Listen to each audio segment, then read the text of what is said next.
नेपाली गोरखाओं को लेकर भारत की चिंताएं तो पहले भी बढ़ी हुई थी, लेकिन अब जैसे ही रूस के अंदर एक बहुत बड़ा नियमों में बदलाव हुआ और आर्मी के अंदर गोरखाओं की एंट्री हुई, तो ये जो यहाँ पे चिंता थी वो दोगुना रूप ले चुकी है। नमस्कार, मैं पीएम डीएनए सिंह और आप देख रहे हैं कमाल यार।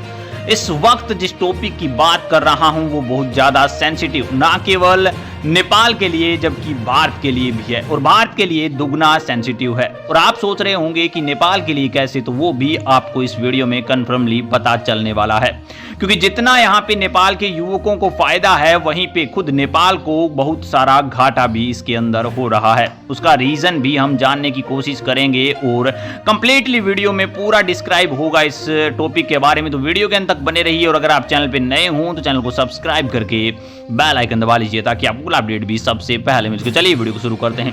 दोस्तों, पूरा मैटर जानने के लिए हमें जाना पड़ेगा कम से कम 1 साल पहले, जब भारत के अंदर एक नया रूल आया। क्योंकि हमेशा से ही जो नेपाली गोरखा हैं वो भर्ती होते हुए आए हैं इंडियन आर्मी के अंदर, लेकिन अचानक से गोरखाओं ने बंद कर दिया, या फिर ऐसे कहें कि नेपाली गोरखा भर्ती में आना ही बंद कर देते हैं। उसका रीजन ये था कि भारत के अंदर एक नई पॉलिसी आती है आर्मी भर्ती को लेकर, जिसका नाम था अग्निवीर, जिसमें चाहे थल सेना हो, चाहे जल सेना हो, चाहे वायु सेना हो, उसके अंदर अलग अलग तरह की यहाँ पे अग्निवीर लिए जा रहे हैं। और उसके अकॉर्डिंग 4 साल आप वैकेंसी के अंदर अगर लग जाते हैं तो जॉब करेंगे और उसके बाद आप घर चले जाएंगे। यानी कि 25% लोग ही उसके अंदर स्थायी रूप से 16 साल वर्क करेंगे, या फिर उसके ज़्यादा अगर करना चाहते हैं तो करेंगे। अब इसके अंदर गोरखाओं को बहुत बड़ा घाटा था। घाटा ये था कि 4 साल के बाद एक युवक वापिस अगर आर्मी से आएगा तो उसके पास रोजगार का कोई अवसर नहीं होगा। ऐसी कोई भी यहाँ पे चीज़ें नहीं लाई गई कि आर्मी का जो बंदा रिटायर होकर आएगा 4 साल के बाद उसे रोजगार कैसे दिया जाएगा।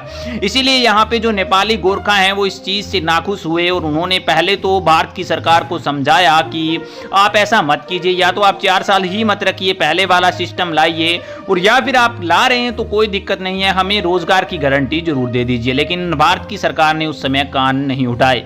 अब यहाँ पे जो रूस है, रसिया है, पुतिन, उन्होंने एक बहुत बड़ा बदलाव किया अपनी आर्मी के अंदर। उन्होंने कहा कि विदेशी जो यहाँ पे सेना में भर्ती होना चाहते हैं, खासकर नेपाली गोरखा, उनके लिए एक बहुत बड़ा रूल ये है कि आपको रशियन लैंग्वेज आना जरूरी भी नहीं है, अब आप ऐसे भी हो सकते हैं। दूसरा बड़ा रूल ये था कि अगर आप 1 साल हमारी आर्मी में वर्क कर लेते हैं तो आपको यहाँ की नागरिकता मिल जाएगी।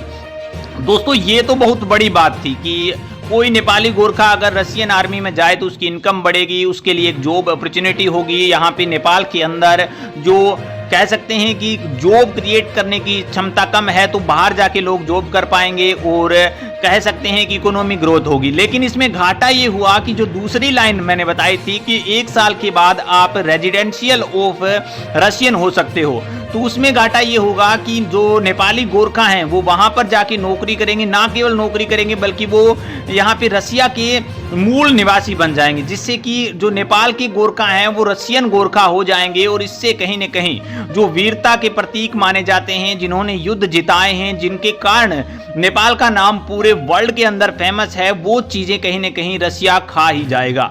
तो ये बहुत बड़ा घाटा है, और इसके लिए ही यहाँ पे नेपाल की सरकार कहीं न कहीं इसके ऊपर एक्शन भी उठा रही है कि गोरखा जो कि भर्ती होने जाएं वो वापस अपने देश के अंदर आए। दोस्तों, वास्तव में देश के अंदर आना चाहिए। आप जॉब करने जाएं कोई दिक्कत नहीं है, आपकी सैलरी बढ़िया हो ये भी कोई दिक्कत नहीं है, लेकिन देश के अंदर वापस आना बहुत बड़ा मैटर करता है। अगर आप वहीं पे रहते हैं, वहीं के मूल निवासी बनते हैं, तो ये कहीं ना कहीं नेपाल के लिए सही नहीं है, आपकी मातृभूमि के लिए सही नहीं है। और वैसे देखा जाए तो गोरखा हमेशा से अपनी मातृभूमि के लिए बहुत ज्यादा देशभक्त रहे हैं, और वो शायद खुद ये समझते हैं कि रसिया के अंदर हम मूल निवास नहीं बने करेंगे, या फिर ऐसे कहें कि रेजिडेंस ऑफ रशियन नहीं बनेंगे, वापस आ जाएंगे। तो वो उनकी सोच पर डिपेंड करता है, इसमें सरकार भी कुछ नहीं कर सकती।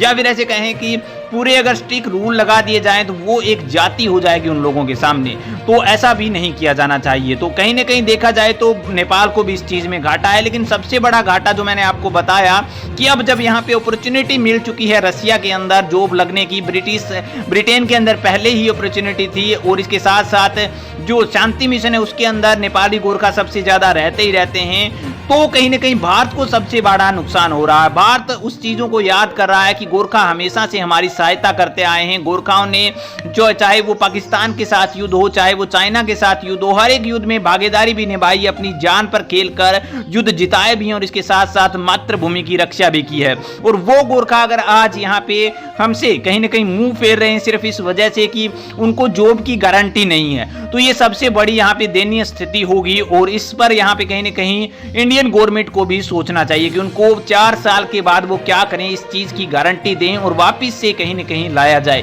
क्योंकि गोरखाओं के बिना जो इंडियन आर्मी है वो अधूरी सी फील होगी, ये हम सब लोग जानते हैं। तो दोस्तों इसके बारे में आपकी क्या राय है, अपने विचार कमेंट सेक्शन में जरूर लिखिए। चलिए आज के लिए इतना रखते हैं, आगे कोई नया अपडेट मिलता है फिर आपके सामने हाजिर होंगे। तो वीडियो को लाइक कीजिए, शेयर कीजिए और अगर आप चैनल पर नए हो चैनल को सब्सक्राइब करके बेल आइकन दबा लीजिए ताकि आपको अपडेट भी सबसे पहले मिल सके।